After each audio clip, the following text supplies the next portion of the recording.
প্রিয় বন্ধুরা, নোংরা পোশাকের কারণে প্লেনের সবাই তাকে ভিখারি মনে করে তিরস্কার করেছিল, কিন্তু কিছুক্ষণ পরেই কেন পুরো বিমান দাঁড়িয়ে তাকে সালাম দিতে বাধ্য হলো? আসুন আজকে জেনে নেই সেদিন কি হয়েছিল এবং কে ছিল সেই রহস্যময় মহিলা। বরিশাল থেকে ঢাকাগামী সকালের ফ্লাইট, যাত্রীদের কোলাহলে বিমানের কেবিন গমগম করছিল। কেবিন ক্রু ব্যস্ততার সাথে সবাইকে নিজ নিজ আসনে বসাতে সাহায্য করছিল। এই আধুনিকতার ভিড়ে হঠাৎ একজন বিমানান ব্যক্তিত্বের মহিলা ভেতরে এলেন। তার বয়স প্রায় 40 বছর। গাঢ় রঙের ত্বকে ক্লান্তির ছাপ স্পষ্ট দেখা যাচ্ছিল। এলোমেলো চুল এবং মুখে ছিল বিষণ্ণতা। ভিড়ের মধ্যে তাকে একা মনে হচ্ছিল। তিনি একটি পুরনো ব্লেজার পরেছিলেন, যার ভেতরে শার্টের উপরের বোতামটি খোলা ছিল। তার চেহারা শহরের মনে হচ্ছিল, কিন্তু তার সামাজিক অবস্থান বোঝা কঠিন ছিল। তিনি হাঁপাতে হাঁপাতে নিজের টিকিট দেখিয়ে জানালার পাশে 17 নম্বর আসনটি খুঁজে নিয়ে বসলেন।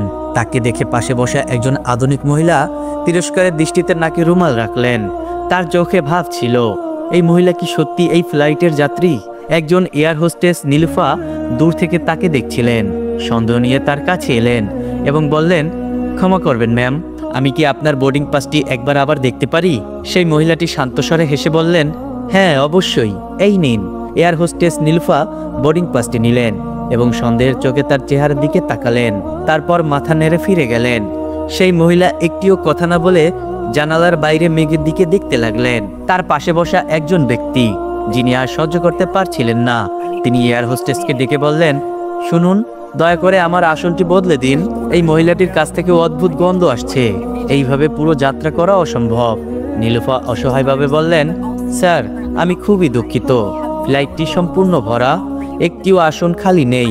আপনাকে আজ একটুখানি মানিয়ে নিতে হবে। লোকটি বিরক্ত হয়ে মুখ গোমরা করে ফিরে বসলেন। সেই মহিলা দীপা সব শুনেও না শোনার ভান করছিলেন। তার নজর বাইরের আকাশের দিকে স্থির ছিল। তখনই পাশের আসন থেকে কেউ চিৎকার করে বললেন, দীপা, তুমি এইখানে? মহিলাটি অবাক হয়ে দেখতে লাগলেন। আরে চিনতে পারছিস না? আমি ফুবিন, আমাদের বিশ্ববিদ্যালয়ে একসাথে পড়তাম। ফুবিন ছিল সেই মহিলাটির সেই বিশ্ববিদ্যালয়ের সাবেক প্রেমিকা। তিনি সেই হিসেবেই তার সাথে কথা বলছিলেন এবং তিনি তার একজন ভালো বন্ধুও ছিলেন। পরিচয় পেয়ে দীপা হালকা হাসলেন। ফুবিন কথা বলতে থাকলেন, তুই তো ভার্সিটির টপার ছিলি, সব পরীক্ষায় প্রথম, আর আজ তুই নিজের কি অবস্থা করেছিস? এমন সাধারণ পোশাকে ইকোনমিক ক্লাসে সফর করছিস।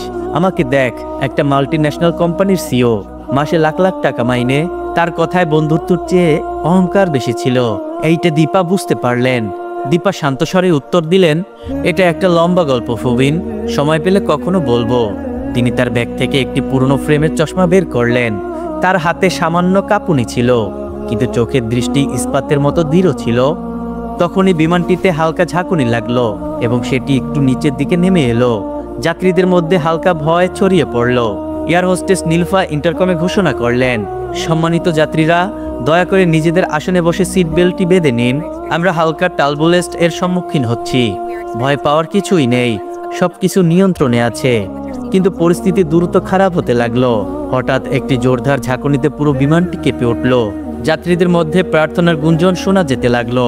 তখনই ককপিটের দরজা খুলল এবং নীলুফা দৌড়ে বাইরে এলেন। ভয়ে তার মুখ সাদা হয়ে গিয়েছিল, ঠোঁট কাঁপছিল। তিনি চিৎকার করে বললেন, প্লিজ, আপনাদের মধ্যে কেউ কি ডাক্তার আছেন? খুব জরুরি। এক মধ্যবয়সী ব্যক্তি, ডাক্তার আরিফ হোসেন, উঠে দাঁড়ালেন এবং বললেন, আমি ডাক্তার। তিনি দ্রুত ককপিটের দিকে গেলেন। কিছুক্ষণ পর চিন্তিত মুখ নিয়ে ফিরে এসে বললেন, পাইলটের হঠাৎ স্ট্রোক হয়েছে, তিনি অজ্ঞান এবং বিমান চালানোর অবস্থায় নেই। কেবিনে নিস্তব্ধতা নেমে এলো। পাইলট অসুস্থ এবং বাইরে ভয়ঙ্কর ঝড়। পাইলট ক্যাপ্টেন রিয়াজ একা এই পরিস্থিতি সামলাতে হিমশিম খাচ্ছিলেন। নীলুফা কাঁপতে থাকা গলায় আবার ঘোষণা করলেন, আপনাদের মধ্যে কেউ কি আছেন যিনি বিমান চালাতে পারেন? পরিস্থিতি খুব গুরুতর। যাত্রীদের মুখ ভয়ে পাথরের মতন হয়ে গিয়েছিল। যখন মৃত্যু এত কাছে, তখন কোনো রাস্তা থাকে না। ঠিক সেই মুহূর্তে সেই শান্ত ও বিষণ্ণ মহিলা দীপা হাত তুললেন। তার চোখে এবার আত্মবিশ্বাস ঝলকাচ্ছিল। পাশে বসা ফুবিন চিৎকার করে বললেন, দীপা, তুমি প্লেন চালাবে? তুমি তো আমাদের সবাইকে মেরে ফেলবে। অন্য কাউকে খোঁজো। বাকি যাত্রীরাও ঘাবড়ে গিয়ে প্রতিবাদ করতে লাগলেন, এই ভিখারির মতো মহিলাকে প্লেন চালাতে দেবেন? এর চেয়ে কি আর কেউ ভালো পাওয়া যায়নি? নীলুফা ইতস্ত করে জিজ্ঞাসা করলেন, ম্যাম, আপনি কি সত্যি বিমান চালাতে পারেন?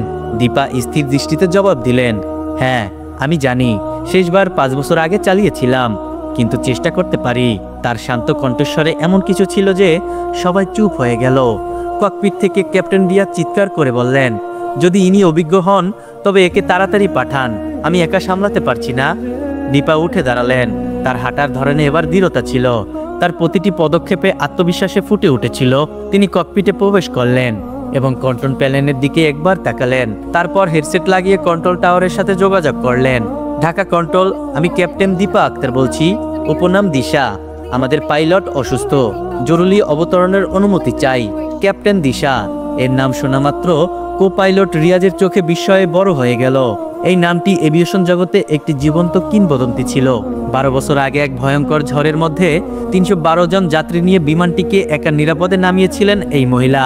তখন তার বয়স ছিল মাত্র 25 বছর, কিন্তু 5 বছর আগে একটি যান্ত্রিক ত্রুটির কারণে তাকে সাসপেন্ড করা হয়েছিল।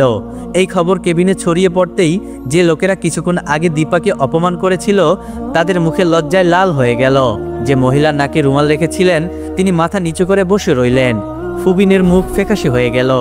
বাইরে ঝড় তখনও চলছিল, কিন্তু ককপিটে দীপা এর হাতে নিপুণভাবে কাজ করছিলেন। তার প্রতিটি নির্দেশ ছিল সঠিক। কিছুক্ষণ পর কোনো ঝাঁকুনি ছাড়াই বিমানটি রানওয়ে স্পর্শ করলো। যাত্রীদের মধ্যে স্বস্তির নিঃশ্বাস পড়ল। অবতরণের তো টেরই পেলাম না, ইনি তো জাদু করে দিলেন। যখন দীপা ককপিট থেকে বাইরে এলেন তার মুখে একটি অদ্ভুত শান্তি ছিল। যে যাত্রীরা তাকে ভিখারি মনে করেছিলেন তারা অপরাধ বোধে মাথা নিচু করে দাঁড়িয়েছিল। ফুবিন দৌড়ে এলেন এবং বললেন, দীপা তুমি সত্যিই দিশা, আজও তুমি টপার, আমি তোমার কাছে হেরে গেলাম। দীপা হেসে বললেন, হার জিতের কথা নয় ফুবিন, আমি শুধু আমার আত্মবিশ্বাস হারিয়েছিলাম, আজ সেটা ফিরে পেলাম।